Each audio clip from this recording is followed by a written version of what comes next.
In this video, you will learn about optimizing changes once migration is done successfully. The optimization phase begins after migrating to SAP HANA successfully. This phase refers to performance optimization of custom objects prior to go live of the application. There are 5 golden rules you have to follow. First one is scope definition, enhanced OpenSQL, ABAP Core Data Services, AMDP, and the last one is customer code migration work list.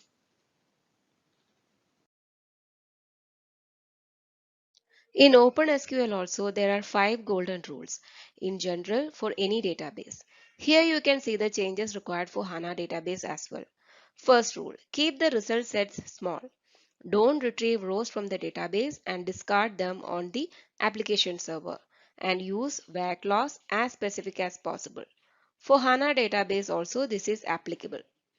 Second rule, minimize amount of transfer data.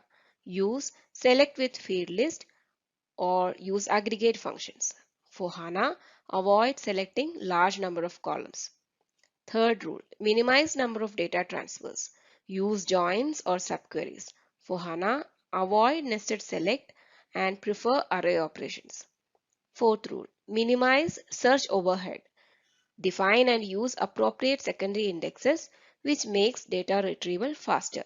But in HANA, though it allows creating secondary index, it's not required anymore, because when we create a table in HANA, it is in fact creating a set of sorted, compressed and linked indexes.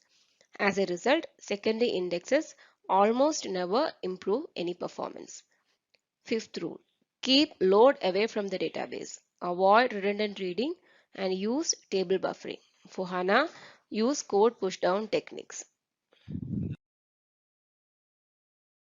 Now, SAP also has come up with new enhanced features in OpenSQL, like data-intensive calculations are delegated to the database using OpenSQL, joins, subqueries, and aggregate functions. Code to data paradigm is more enhanced. Standard SQL features are covered widely. Existing limitations are reduced a lot.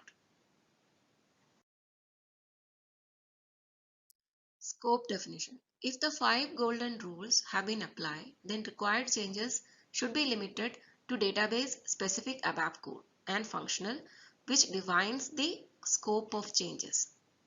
Use static checks like code inspector to find low performing SQL statements. Use runtime performance measurement data from a productive system to identify and classify possible optimizations. In order to define the scope for changes, you can follow 4 major steps. When you have a lot of custom code available in the system and you are migrating that, then the question arises which changes you have to retain in the new system. Total programs available currently becomes the total custom code footprint. Capture them using Custom Development Management Cockpit CDMC or Custom Code Lifecycle Management CCLM. Now you have to find out how many programs are used by business. This becomes exact use list of programs. Reduce the scope to these objects that are used by leveraging Usage Procedure Logging UPL and ABAP SQL Monitoring Tool SQLM. Next step is to identify which programs are critical for business, and that becomes first list of programs to be considered. The impacted objects are identified using CDMC, Code Inspector and ABAP Test Cockpit. As a fourth step, segregate critical objects, impacted objects and nice to have objects. Then set priority for changing them. The objects that are critical for the business and those with the most optimization potential in SAP worklist should be focused more. CDS views and AMDP, which are part of golden rules in performance optimization. CDS and AMDP both are code pushdown techniques, both are reusable objects. CDS can provide single output set, whereas AMDP can provide multiple output sets, and AMDP is created as a global class.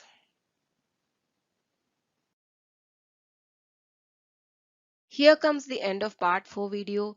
If you get an opportunity, start incorporating the learnings. All the best.